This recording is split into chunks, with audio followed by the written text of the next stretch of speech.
Halo teman-teman, apakah kalian pernah mendengar orang yang mengucapkan niat sebelum melakukan ibadah?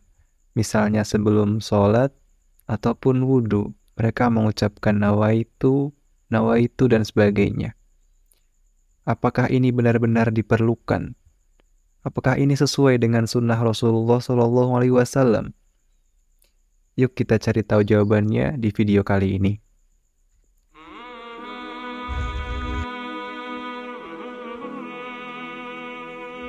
Assalamualaikum warahmatullahi wabarakatuh.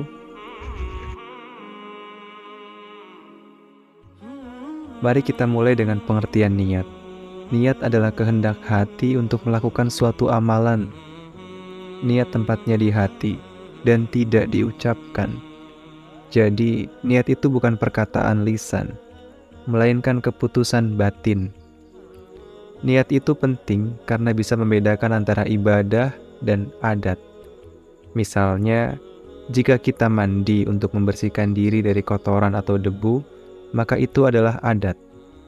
Tapi jika kita mandi untuk menghilangkan hadas besar atau junub, maka itu adalah ibadah. Nah, yang membedakan antara mandi adat dan mandi ibadah adalah niat. Hal ini berdasarkan sabda Rasulullah SAW. Sesungguhnya segala amalan itu tergantung pada niat, dan sesungguhnya bagi tiap-tiap orang itu sesuai dengan yang diniatkannya. Hadis riwayat Bukhari nomor 1 dan Muslim nomor 1907. Jadi, niat itu harus ada di hati kita sebelum melakukan ibadah. Tapi apakah kita harus mengucapkannya dengan lisan? Jawabannya adalah tidak. Kita tidak perlu mengucapkan niat dengan lisan, karena hal itu tidak pernah dilakukan oleh Rasulullah SAW dan para sahabatnya. Mereka hanya berniat di hati mereka tanpa mengucapkannya dengan lisan. Dalilnya adalah bahwa tidak ada satupun hadis sahih yang menyebutkan bahwa Rasulullah SAW ataupun para sahabatnya mengucapkan niat dengan lisan sebelum melakukan ibadah. Jika hal itu disyariatkan, tentu Rasulullah SAW akan menerangkannya kepada umatnya, baik dengan perkataan maupun perbuatan. Bahkan ada hadis yang menunjukkan bahwa Rasulullah SAW melarang orang yang mengucapkan niat dengan lisan.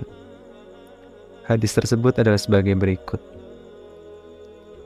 Dari Abu Hurairah radhiyallahu anhu, ia berkata, Rasulullah SAW bersabda, sesungguhnya Allah menyukai bahwa kalian mengambil keringanan yang Dia berikan, sebagaimana Dia membenci bahwa kalian melakukan kemaksiatan kepadanya. Lalu berdiri seorang laki-laki dan berkata, wahai Rasulullah, bagaimana pendapatmu jika aku sedang sholat, lalu datang sesuatu dari air seni atau angin, apakah aku mengeluarkannya? Beliau Rasulullah menjawab, jangan kau keluarkan. Kemudian berdiri laki-laki yang lain dan berkata, wahai Rasulullah, sesungguhnya aku merasa sesuatu di dalam diriku yang membuatku bingung, dan aku tidak tahu apakah aku mengeluarkannya atau tidak. Beliau Rasulullah menjawab, jangan kau keluar dari sholat hingga kau mendengar suara atau mencium bau.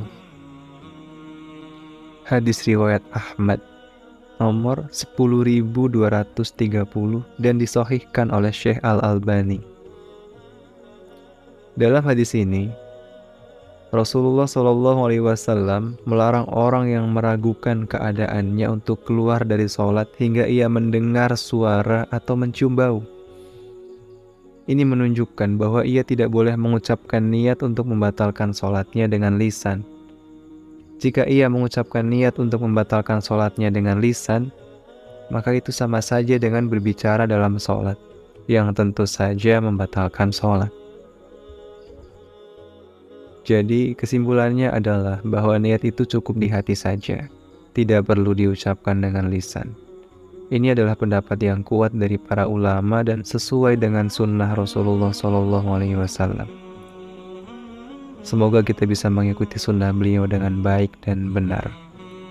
Jika ada pertanyaan atau saran, silahkan tulis di kolom komentar di bawah. Terima kasih sudah menonton video ini. Sampai jumpa di video selanjutnya. Wassalamualaikum warahmatullahi wabarakatuh.